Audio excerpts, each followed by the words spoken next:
अलख निरंजन गोरख जति मछेंद्र का चेला, शिव के रूप में दिखे ललबेला। कानों कुंडल लगे में नादी, हाथ त्रिशूल नाथ है आदि। अलख पुरुष को करो आदेश, जन्म जन्म को काटो लगेश। भगवा वेश हाथ में खप्परा, भव शिव का चेला। जहाँ जहाँ जाओ नगर डगरा, लागे हाँ फिर लाभुआ। शिव का धुना गोरख तापे, कलाकंटक धर धर कापे। मेरी रक्षा करे नवनाथा, रामदूत हनुमंता।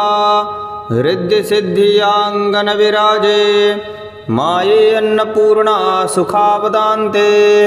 शब्द साचा पिंड काचा, चलो मंत्र ईश्वरो वाचा। चैतन्य दत्तात्रेयाय नमः, मम मच्छिंद्रनाथाय नमः। गोम गोरक्षनाथाय नमः, कम कानीफनाथाय नमः। जम जालंधरनाथाय नमः, हम अडबंगनाथाय नमः। चौम चौरंगीनाथाय नमः, ह्रीं रेवननाथाय नमः। भम भरतरीनाथाय नमः, गम गहनीनाथाय नमो नमः। गुरुजी सतनाम आदेश, गुरुजी को आदेश। ओंकारे शिव सोपे, माध्याने हंसरूपी। सध्यायां साधुरूपी, हंसः परमहंसो दो अक्षरा। गुरुते गोरक्षकाया गायत्री, ब्रह्मसोहं शक्तिः। शून्यमाता अवगणपिता, विहंबनजाता। अभयपंथा सूक्ष्मवेदा, असंख्य शाखा। अनंत प्रवरा, निरंजन गोत्रा। त्रिकुटी क्षेत्रा, जुगति जोगा। जलस्वरूप रुद्रवर्णा, सर्वदेव ध्यायते। श्री शंभु जति गोरखनाथा, सोहम तत्पुरुषाय विद्महे, शिव गोरक्षाय धीमहि। तन्नो गोरक्ष प्रचोदयात्। इतना गोरख गायत्री, जाप संपूर्ण भया। गंगा गोदावरी त्र्यंबक क्षेत्र कोलांचला। अनुपाम शिला पर सिद्धासन बैठा, नवनाथ चौरांसी सिद्धा। अनंत कोटि सिद्ध मध्ये, श्री शंभु जति गोरखनाथा। अलख निरंजन, अलख निरंजन गोरख जति मछेंद्र का चेला। शिव के रूप में दिखे ललबेला। कानों कुंडल लगे में नादी, हाथ त्रिशूल नाथ है आदि। अलख पुरुष को करो आदेश, जन्म जन्म को काटो लगेश। भगवा वेश हाथ में खप्परा, भव शिव का चेला। जहाँ जहाँ जाओ नगर डगरा, लागे हाँ फिर लाभुआ। शिव का धुना गोरख तापे, कलाकंटक धर धर कापे। मेरी रक्षा करे नवनाथा, रामदूत हनुमंता। रिद्धि सिद्धि आंगन विराजे, माये अन्नपूर्णा सुखावदान्ते। शब्द साचा पिंड काचा, चलो मंत्र ईश्वरो वाचा। चैतन्य दत्तात्रेयाय नमः, मम मच्छिंद्रनाथाय नमः। गोम गोरक्षनाथाय नमः, कम कानीफनाथाय नमः। जम जालंधरनाथाय नमः, हम अडबंगनाथाय नमः। चौम चौरंगीनाथाय नमः, ह्रीं रेवननाथाय नमः। भम भरतरीनाथाय नमः, गम गहनीनाथाय नमो नमः। गुरुजी सतनाम आदेश, गुरुजी को आदेश। ओंकारे शिव सोपे, माध्याने हंसरूपी। सध्यायां साधुरूपी, हंसः परमहंसो दो अक्षरा। गुरुते गोरक्षकाया गायत्री, ब्रह्मसोऽहं शक्तिः शून्यमाता अवगणपिता विहम्बनजाता अभयपन्था सूक्ष्मवेदा असंख्यशाखा अनन्तप्रवरा निरञ्जनगोत्रा त्रिकुटीक्षेत्रा जुगतिजोगा जलस्वरूप रुद्रवर्णा सर्वदेव ध्यायते श्रीशम्भुजतिगोरखनाथा सोऽहं तत्पुरुषाय विद्महे शिवगोरक्षाय धीमहि तन्नो गोरक्ष प्रचोदयात्। इतना गोरख गायत्री जाप संपूर्ण भया गंगा गोदावरी त्र्यंबक क्षेत्र कोलांचला अनुपाम शिला पर सिद्धासन बैठा नवनाथ चौरांसी सिद्धा अनंत कोटि सिद्ध मध्ये श्री शंभु जति गोरखनाथा अलख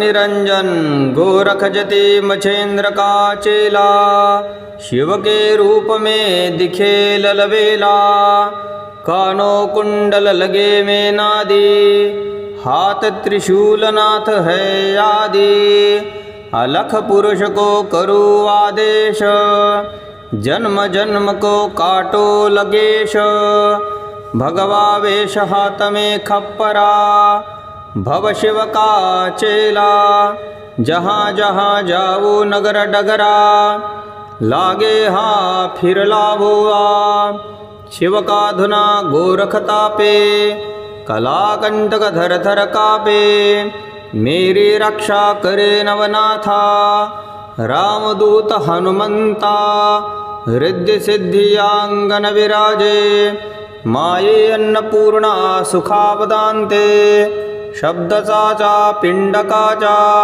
तलो मंत्र ईश्वरो वाचा चैतन्य दत्तात्रेयाय नमः मम मच्छिन्द्रनाथाय नमः गों गोरक्षनाथाय नमः कं कानीफनाथाय नमः जं जालंधरनाथाय नमः हम अडबंगनाथाय नमः चौं चौरंगिनाथाय नमः ह्रीं रेवननाथाय नमः भं भरतरीनाथाय नमः गं गहनीनाथाय नमो नमः। गुरुजी सतनाम आदेश गुरुजी को आदेश ओंकारे शिव सोपे माध्याने हंसरूपी सध्यायां साधुरूपी हंसः परमहंसो दो अक्षरा गुरुते गोरक्षकाया गायत्री ब्रह्मसोऽहं शक्तिः शून्यमाता अवगणपिता विहम्बनजाता अभयपन्था सूक्ष्मवेदा असंख्यशाखा अनन्तप्रवरा निरञ्जनगोत्रा त्रिकुटीक्षेत्रा जुगतिजोगा जलस्वरूप रुद्रवर्णा सर्वदेव ध्यायते श्रीशम्भुजतिगोरखनाथा सोऽहं तत्पुरुषाय विद्महे शिवगोरक्षाय धीमहि तन्नो गोरक्ष प्रचोदयात्। इतना गोरख गायत्री जाप संपूर्ण भया गंगा गोदावरी त्र्यंबक क्षेत्र कोलांचला अनुपाम शिला पर सिद्धासन बैठा नवनाथ चौरांसी सिद्धा अनंत कोटि सिद्ध मध्ये श्री शंभु जति गोरखनाथा अलख निरंजन गोरख जति मछेंद्र का चेला शिव के रूप में दिखे ललवेला कानो कुंडल लगे में नादी हाथ त्रिशूलनाथ है आदि अलख पुरुष को करो आदेश जन्म जन्म को काटो लगेश भगवा वेश हाथ में खप्परा भव शिव का चेला जहाँ जहाँ जाओ नगर डगरा लागे हाँ फिर लाभो आ शिव का धुना गोरखता पे कलाकंटक धर धर कापे मेरी रक्षा करे नवनाथा रामदूत हनुमंता हृदय सिद्धियांगन विराजे माये अन्नपूर्णा सुखावदान्ते शब्दसाचा पिण्डकाचा तलो मंत्र ईश्वरो वाचा चैतन्यदत्तात्रेयाय नमः। मम मच्छिन्द्रनाथाय नमः। गों गोरक्षनाथाय नमः। कं कानीफनाथाय नमः। जं जालन्धरनाथाय नमः। हम अडबंगनाथाय नमः। चौं चौरंगिनाथाय नमः। ह्रीं रेवननाथाय नमः। भं भर्तरीनाथाय नमः। गं गहनीनाथाय नमो नमः। गुरुजी सतनाम आदेश, गुरुजी को आदेश। ओंकारे शिवसोपे माध्याने हंसरूपे सध्यायां साधुरूपे हंसः परमहंसो दो अक्षरा गुरुते गोरक्षकाया गायत्री ब्रह्मसोऽहं शक्तिः शून्यमाता अवगणपिता विहंबनजाता अभयपन्था सूक्ष्मवेदा असंख्यशाखा अनन्तप्रवरा निरञ्जनगोत्रा त्रिकुटीक्षेत्रा जुगतिजोगा जलस्वरूप रुद्रवर्णा सर्वदेव ध्यायते श्रीशम्भुजतिगोरखनाथा सोऽहं तत्पुरुषाय विद्महे शिवगोरक्षाय धीमहि तन्नो गोरक्ष प्रचोदयात्। इतना गोरख गायत्री जाप संपूर्ण भया गंगा गोदावरी त्र्यंबक क्षेत्र कोलांचला अनुपाम शिला पर सिद्धासन बैठा नवनाथ चौरांसी सिद्धा अनंत कोटि सिद्ध मध्ये श्री शंभु जति गोरखनाथा अलख निरंजन। अलख निरंजन गोरख जति मछेंद्र का चेला शिव के रूप में दिखे ललबेला कानो कुंडल लगे में नादी हाथ त्रिशूलनाथ है आदि अलख पुरुष को करो आदेश जन्म जन्म को काटो लगेश भगवा वेश हाथ में खप्परा भव शिव का चेला जहाँ जहाँ जाओ नगर डगरा लागे हाँ फिर लाभो आ शिव का धुना गोरखता पे कलाकंटक धर धर कापे मेरी रक्षा करे नवनाथा रामदूत हनुमंता रिद्धि सिद्धियांगन विराजे माये अन्नपूर्णा सुखावदान्ते शब्दसाचा पिण्डकाचा तलो मंत्र ईश्वरो वाचा चैतन्यदत्तात्रेयाय नमः। मम मच्छिन्द्रनाथाय नमः। गों गोरक्षनाथाय नमः। कं कानीफनाथाय नमः। जं जालन्धरनाथाय नमः। हम अडबंगनाथाय नमः। चौं चौरंगिनाथाय नमः। ह्रीं रेवननाथाय नमः। भं भर्तरीनाथाय नमः। गं गहनीनाथाय नमो नमः। गुरुजी सतनाम आदेश, गुरुजी को आदेश। ओंकारे शिवसोपे माध्याने हंसरूपे सध्यायां साधुरूपे हंसः परमहंसो दो अक्षरा गुरुते गोरक्षकाया गायत्री ब्रह्मसोऽहं शक्तिः शून्यमाता अवगणपिता विहंबनजाता अभयपन्था सूक्ष्मवेदा असंख्यशाखा अनन्तप्रवरा निरञ्जनगोत्रा त्रिकुटीक्षेत्रा जुगतिजोगा जलस्वरूप रुद्रवर्णा सर्वदेव ध्यायते श्रीशम्भुजतिगोरखनाथा सोऽहं तत्पुरुषाय विद्महे शिवगोरक्षाय धीमहि तन्नो गोरक्ष प्रचोदयात्। इतना गोरख गायत्री जाप संपूर्ण भया गंगा गोदावरी त्र्यंबक क्षेत्र कोलांचला अनुपाम शिला पर सिद्धासन बैठा नवनाथ चौरांसी सिद्धा अनंतकोटिसिद्धमध्ये श्रीशंभुजति गोरखनाथा अलख निरंजन।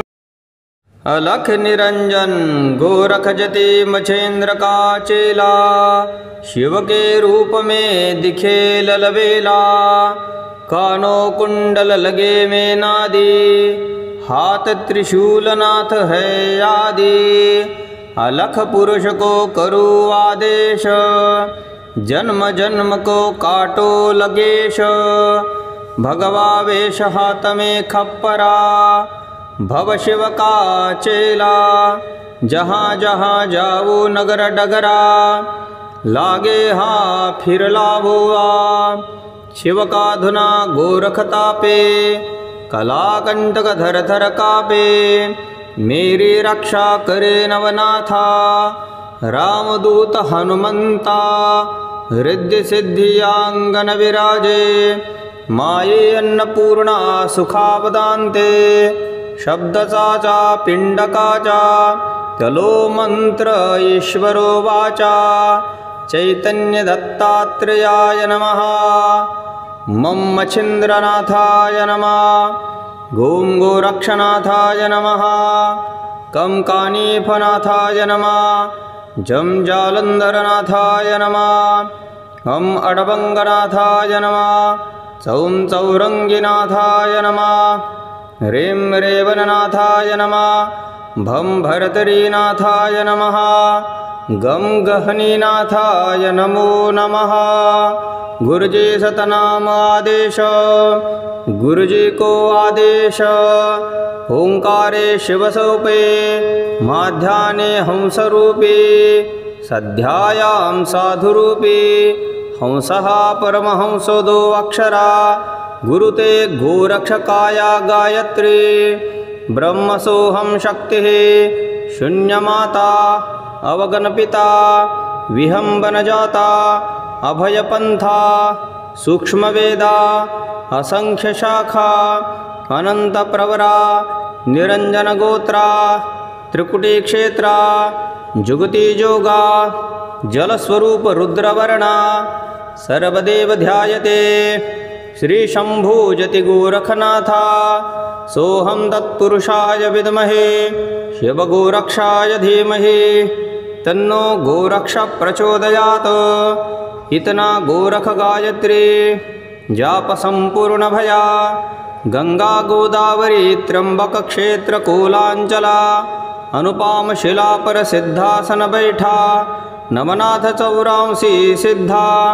अनंत कोटि सिद्ध मध्ये, श्री शंभुजति गोरखनाथा अलख निरंजन।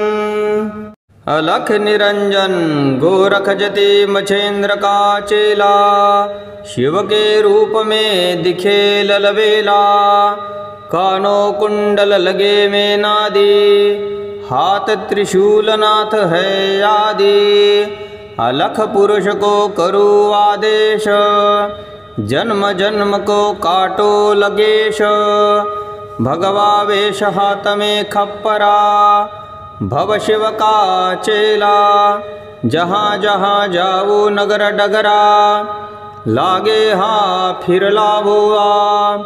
शिव का धुना गोरख तापे, कलाकंटक धर धर कापे। मेरी रक्षा करे नवनाथा, रामदूत हनुमंता। रिद्धि सिद्धि आंगन विराजे, माये अन्नपूर्णा सुखापदान्ते। शब्द साचा पिंड काचा, चलो मंत्र ईश्वरो वाचा। चैतन्य दत्तात्रेयाय नमः, मम मच्छिंद्रनाथाय नमः। गों गोरक्षनाथाय नमः, कं कानीफनाथाय नमः। जं जालंधरनाथाय नमः, हम अडबंगनाथाय नमः। चौं चौरंगिनाथाय नमः, ह्रीं रेवननाथाय नमः। भं भर्तरीनाथाय नमः, गं गहनीनाथाय नमो नमः। गुरुजी सतनाम आदेश, गुरुजी को आदेश। ओंकारे शिव सोपे, माध्याने हंसरूपी। सध्यायां साधुरूपी, हंसः परमहंसो अक्षरा गुरुते गोरक्षकाया गायत्री ब्रह्मसोऽहं शक्तिः शून्यमाता अवगणपिता विहंबनजाता अभयपन्था सूक्ष्मवेदा असंख्यशाखा अनन्तप्रवरा निरञ्जनगोत्रा त्रिकुटीक्षेत्रा जुगतिजोगा जलस्वरूप रुद्रवर्णा सर्वदेव ध्यायते श्रीशम्भुजतिगोरखनाथा सोऽहं तत्पुरुषाय विद्महे शिवगोरक्षाय धीमहि तन्नो गोरक्ष प्रचोदयात्। इतना गोरख गायत्री जाप संपूर्ण भया गंगा गोदावरी त्र्यंबक क्षेत्र कोलांचला अनुपाम शिला पर सिद्धासन बैठा नवनाथ चौरांसी सिद्धा अनंत कोटि सिद्ध मध्ये श्री शंभु जति गोरखनाथा अलख निरंजन। अलख निरंजन गोरख जति मछेंद्र का चेला शिव के रूप में दिखे ललबेला कानो कुंडल लगे में नादी हाथ त्रिशूलनाथ है आदि अलख पुरुष को करू आदेश जन्म जन्म को काटो लगेश भगवा वेश हाथ में खप्परा भव शिव का चेला जहाँ जहाँ जाओ नगर डगरा लागे हाँ फिर लाभुआ शिव का धुना गोरखता पे कलाकंटक धर धर कापे मेरी रक्षा करे नवनाथा रामदूत हनुमंता रिद्धि सिद्धियांगन विराजे माये अन्नपूर्णा सुखावदान्ते शब्दसाचा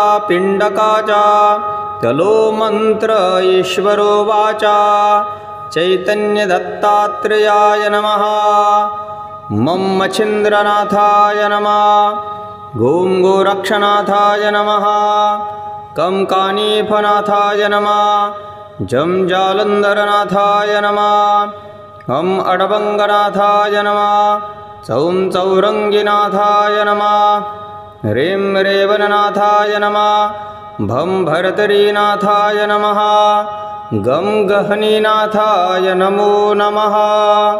गुरुजी सतनाम आदेश गुरुजी को आदेश ओंकारे शिव सोपे माध्याने हंसरूपी सध्यायां साधुरूपी हंसः परमहंसो अक्षरा गुरुते गोरक्षकाया गायत्री ब्रह्मसोऽहं शक्तिः शून्यमाता अवगणपिता विहंबनजाता अभयपन्था सूक्ष्मवेदा असंख्यशाखा अनन्तप्रवरा निरञ्जनगोत्रा त्रिकुटीक्षेत्रा जुगतिजोगा जलस्वरूप रुद्रवर्णा सर्वदेव ध्यायते श्रीशम्भुजतिगोरखनाथा सोऽहं तत्पुरुषाय विद्महे शिवगोरक्षाय धीमहि तन्नो गोरक्ष प्रचोदयात्। इतना गोरख गायत्री जाप संपूर्ण भया गंगा गोदावरी त्र्यंबक क्षेत्र कोलांचला अनुपाम शिला पर सिद्धासन बैठा नवनाथ चौरांसी सिद्धा अनंत कोटि सिद्ध मध्ये श्री शंभु जति गोरखनाथा अलख निरंजन।